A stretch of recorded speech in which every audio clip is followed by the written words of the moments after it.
बिस्मिल्लाहिर्रहमानिर्रहीम। अस्सलाम वालेकुम नाज़रीन। हम्द व सना रब मेहरबान के नाम और दुरूद व सलाम शान कायनात जाने कायनात हज़रत मोहम्मद मुस्तफ़ा सल्लल्लाहु अलैहि वसल्लम पर।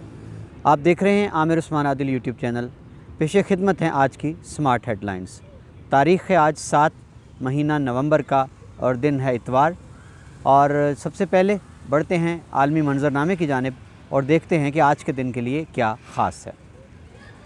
इराक़ में वज़ीर आज़म के घर पर रॉकेट हमला हुआ और वो बाल बाल बच गए।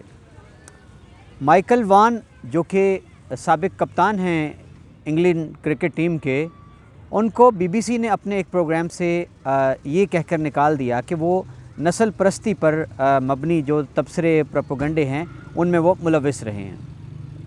कोलिन पावल जो कि पहले से अफाम अमेरिकन वज़ीर ख़ारजा थे, वो इंतकाल कर गए थे और उनको सुपुर्द खाक कर दिया गया और पूरे एज़ाज़ के साथ उनको अमेरिका के परचम में लपेट कर सुपुर्द खाक किया गया।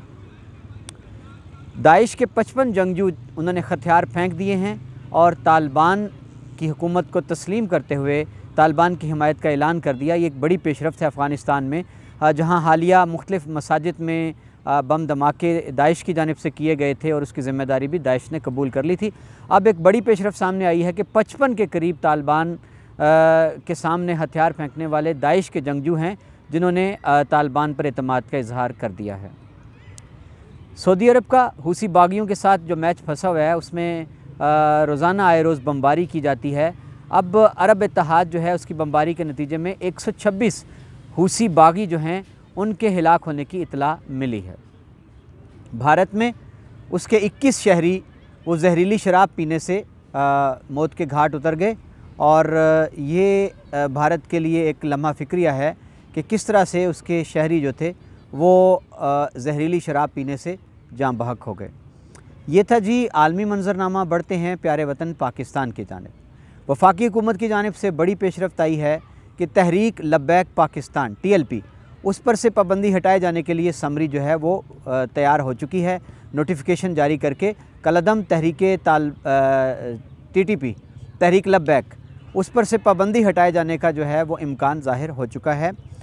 योम शहदाए जम्मू कश्मीर कल पूरी दुनिया में मनाया गया। भारत के जबर इस्तबदाद को बेनकाब किया गया। इसहाक डार साहब को डी-सीट करने के लिए वफाकी हुकूमत ने सेनेट को बाकायदा तौर पर लिख दिया है, उसको रिक्वेजिशन भिजवा दी है, जिसमें यह मुतालबा किया गया है कि इसहाक डार चूँकि अपनी सीट पर काफ़ी अरसा हो गया है वो हल्फ नहीं उठाए और ये सीट जो है वो खाली करार दी जाए ताकि हुकूमत इस पर दोबारा इलेक्शन करवाए। मौलाना फजलुर रहमान जी आज PDM का इजलास था ऑनलाइन और उसमें वो इस बात पर नून लीग पे खफा हो गए कि कोई वाज़े लॉन्ग मार्च के लिए नून लीग ने कोई तारीख़ नहीं दी। तो ये एक बड़ी पेशरफ्त थी इस हवाले से।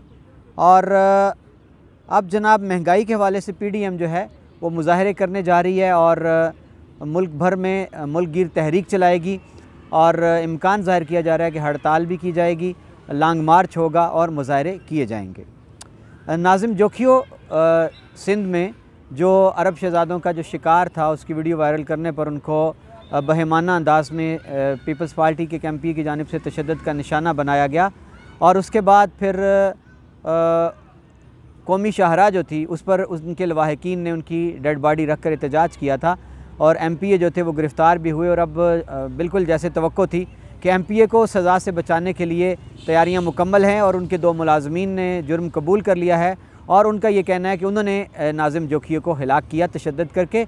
उधर MPA साहब का बयान सामने आ गया कि उस दिन मैं गोठ में मौजूद ही नहीं था, मैं कहीं और था। जाती अमरा से एक बड़ी पेशरफ्त सामने आई है जी। मियाँ मोहम्मद नवाज़ शरीफ की जो रिहाइश गाह है उसके बाहर पैनाफ्लेक्स और बैनर्स लग गए हैं जिस पर बागी वर्कर्स का ये मुतालबा सामने आया है कि हम टिश्यू पेपर नहीं बनेंगे क़यादत का और हम अब सड़कों पर आकर इनके लिए ईंधन नहीं फराहम करेंगे।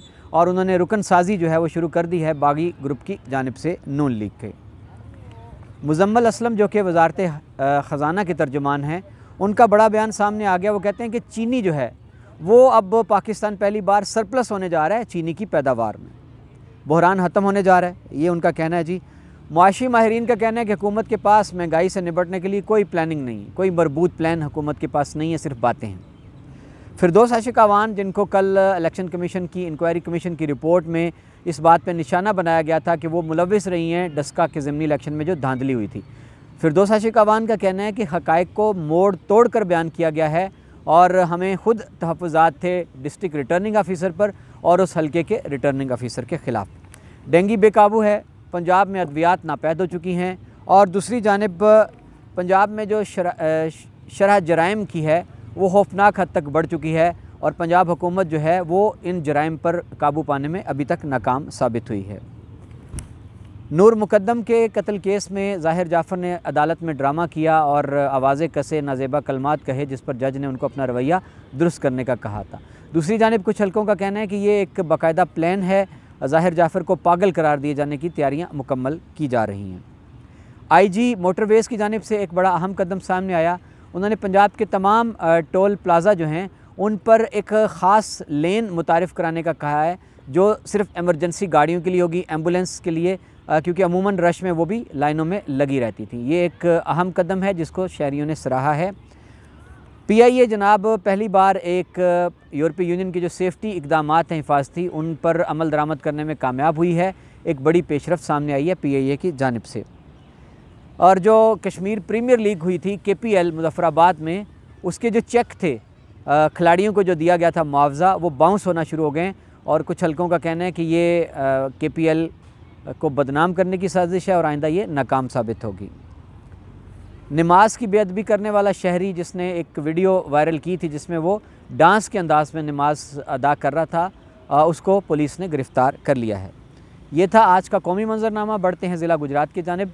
ज़िला गुजरात जहाँ चनाब पुल, जो कि तहरीक लब्बैक के धरने के खदशे के पेश नज़र जिसको सील कर दिया गया था खंदक खोद कर, अब ख़बर ये आई है कि काफ़ी दिनों के बाद अब उसकी एक साइड जो है ट्रैफिक के लिए खोली जा रही है। गुजरात से लाहौर से रावलपिंडी जाने वाली साइड खोल दी गई है और इम्कान यही है कि अगले 24 घंटों में चनाब पुल को